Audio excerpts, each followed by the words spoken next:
অবৈধভাবে বাংলাদেশের জলসীমায় ঢুকে মাছ শিকারের অভিযোগে 14 ভারতীয় জেলে কারাগারে পাঠিয়েছে পুলিশ।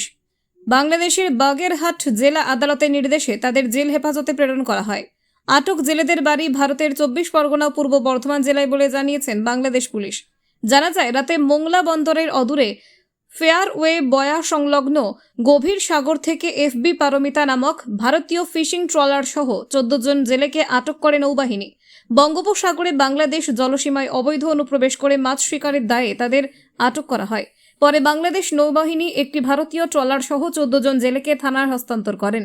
এরপর ওই রাতেই নৌবাহিনী বাদী হয়ে ভারতীয় জেলেদের বিরুদ্ধে থানায় একটি মামলা দায়ের করে।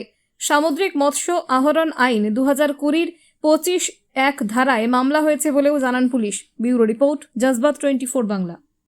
কিলোমিটার 10 কিলোমিটার হবে।